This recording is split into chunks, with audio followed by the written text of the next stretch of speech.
Grâce de notre Seigneur Jésus, nous le Père et la communion de l'Esprit Saint.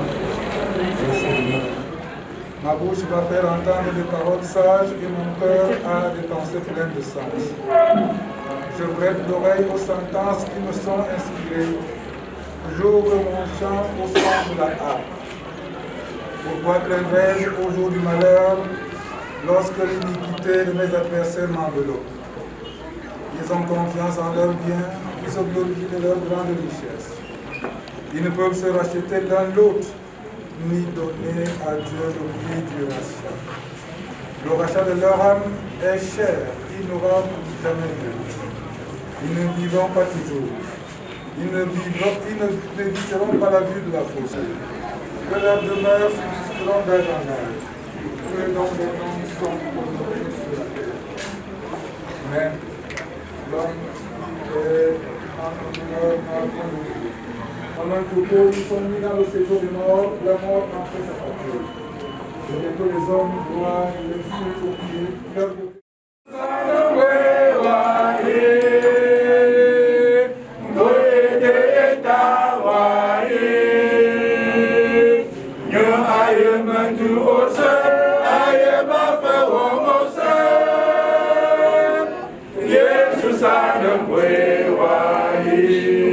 leur quatrième strophe.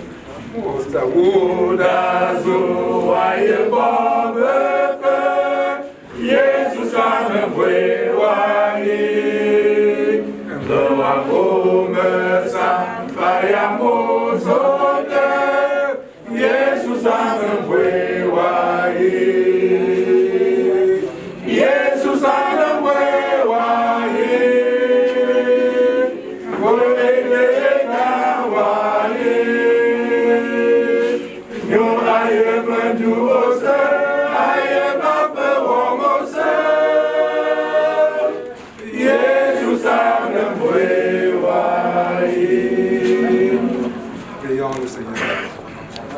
Nous te bénissons, Seigneur éternel, notre Dieu et notre Père, Dieu tout-puissant, Dieu dont la souveraineté est implacable. Oui, Seigneur, nous sommes rassemblés autour des restes de ton serviteur que tu as rappelé à toi par ton décret divin. Rassemblés pour l'accompagner à sa dernière demeure, essuyer les larmes de tes enfants. Nous voulons que tu viennes nous reconforter, Seigneur, afin que nous comprenions que le chemin que ton serviteur suit est le chemin de toute la terre. Habite-nous par ton Esprit Saint, investis-nous par cet Esprit qui seul pourra nous réconforter. À toi gloire, majesté et puissance, toi l'alpha et l'oméga, le commencement et la fin de toute existence. Par Christ Jésus, nous te prions. Amen. Nous crois en Dieu, Père puissant, Créateur du ciel et de la terre, je crois en Jésus-Christ, son Fils unique, notre Seigneur, qui a été conçu du Saint-Esprit, et de l'œuvre des malades, il a souffert sous Ponce-Pilate, il a été crucifié, il est mort, il a persécuté, il est descendu aux enfers, au troisième jour, il est ressuscité des morts, il est monté au ciel, il siège à la droite de Dieu, au Père Tout-Puissant, il ne viendra de là, pour juger les méprises du monde. Je crois en l'Esprit Saint, la sainteté de la communion des saints, la rémission des péchés, la résurrection de la chair et à la vie éternelle. Lorsque ce corps corruptible aura revêtu l'incorruptibilité et que ce corps mortel aura revêtu l'immortalité, alors s'accomplira la parole qui est écrite. La mort a été engloutie dans la victoire. Ô mort, où est ta victoire? Ô mort, où est ton aiguillon? L'aiguillon de la mort, c'est le péché. Et la puissance du péché, c'est la loi. Mais grâce nous soit rendue à Dieu qui nous donne la victoire par notre Seigneur Jésus-Christ. Ainsi, mes frères bien-aimés, soyez fermes, inébranlables, travaillant de mieux en mieux à l'œuvre du Seigneur, sachant que votre travail ne sera pas vain dans le Seigneur. Amen. Ainsi, mes frères bien-aimés, soyez fermes, inébranlables, travaillant de mieux en mieux à l'œuvre du Seigneur, sachant que votre travail ne sera pas vain dans le Seigneur. C'est par cette exhortation que l'apôtre Paul conclut l'hymne à la résurrection du chapitre 15 de cette première épître aux Corinthiens. Cet hymne est chanté pour contredire l'idée courante qui circulait dans la communauté corinthienne selon laquelle il n'y avait pas de résurrection, il fallait seulement croire à l'immortalité de l'âme. Et la croyance à l'immortalité de l'âme, Jésus est mort et il est ressuscité. Et tout le monde est appelé à mourir. Et tout le monde est appelé à ressusciter. Comme hier même, il faudra vivre éternellement après la mort. Ça, c'est une évidence. Ça, c'est une réalité pour tout l'homme. Le Seigneur nous a donné notre père, notre frère, notre ami, notre beau-frère, et autres. Et comme cela est un décret divin, il nous devance par le chemin que tous nous allons emprunter un jour. Il est mort. Nous aussi, nous. Ça, c'est une évidence. Mais tout ne s'arrête pas. Après la mort, il y a la vie. Mais le véritable problème, qui doit être la préoccupation de tout un chacun, c'est de savoir où passerai-je cette éternité? Où passerai-je la vie après la vie? Entre les mains du Seigneur ou bien entre les mains du diable? Comme vous dit tout simplement que la mort de celui que nous avons aimé, celui avec qui nous avons cheminé pendant des années, ne devrait pas hypothéquer le travail que le Seigneur attend de lui dans son Église. Le travail de la foi. Le travail de la foi. Au contraire, ce départ devrait nous exhorter à nous préparer pour notre propre jour, pour notre propre départ. Comme je le disais encore hier dans la prière, quand la mort frappe à côté de nous, c'est un avertissement pour nous-mêmes. C'est un avertissement pour chacun de nous. Celui qui est témoin de la mort de l'autre doit s'apprêter pour sa propre mort. Et la meilleure façon de s'apprêter pour sa propre mort, c'est de travailler à l'œuvre du Seigneur. Soyez donc fermes, inébranlables, travaillant de mieux en mieux à l'œuvre du Seigneur. Sachant que votre travail ne sera pas vain. Après chaque jour, tu ne cesses de nous édifier par ta parole. Ta parole est vie, ta parole est vérité. Seigneur, nous devons nous préparer, chacun à sa manière, à trépasser un jour. Seigneur, bénis-nous. Fais en sorte que la parole que nous venons de lire reste ancrée à nous et que nous puissions mettre cette parole en pratique et que nous puissions également hériter les royaumes des cieux comme tu l'as promis, Seigneur. Seigneur, sois avec nous et nous avec toi. C'est par le précieux nom de ton Fils Jésus-Christ qu'avons prié. Amen.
Éternel Dieu, notre Père, Maître de toute existence, voici ton peuple, tes enfants, dans le deuil.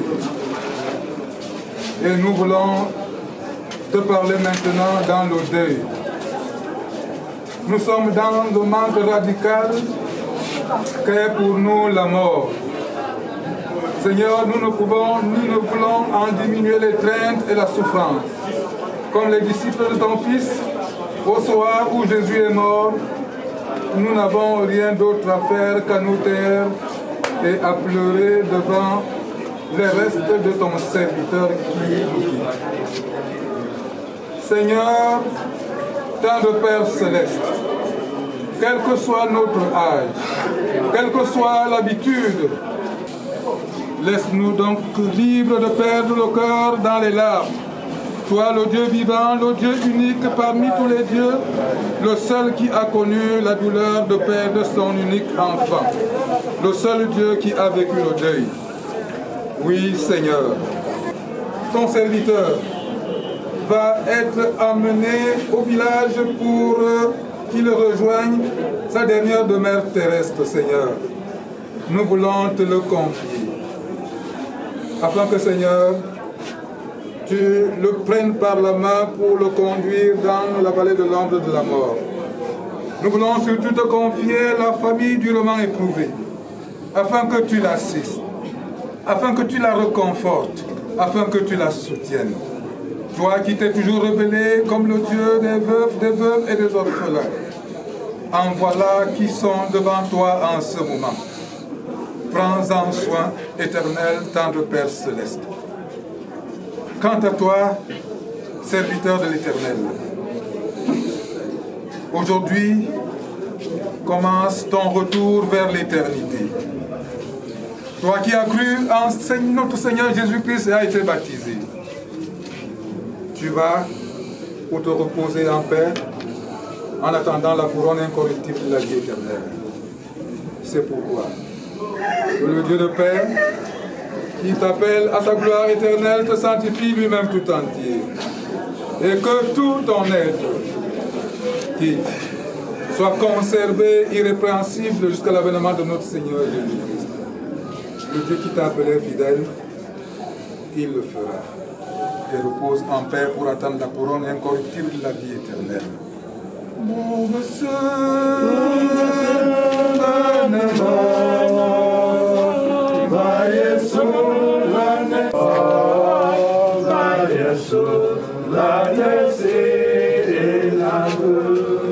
Amen.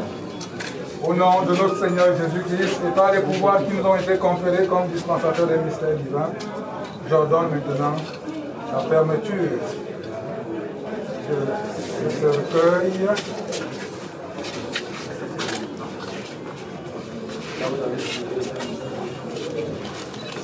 Et j'ordonne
Tu n'avais ni sauté ni éclat.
travail que le gars a fait.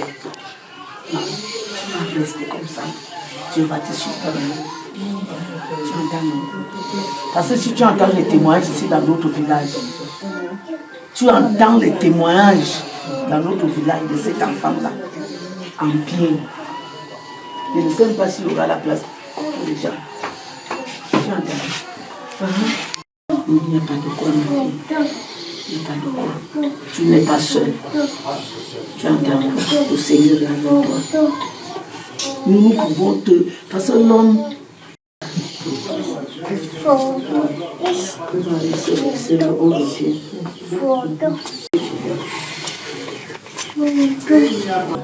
Il va te fortifier. Il va aussi nous fortifier. Parce que quand notre grande sœur quitte ce mariage,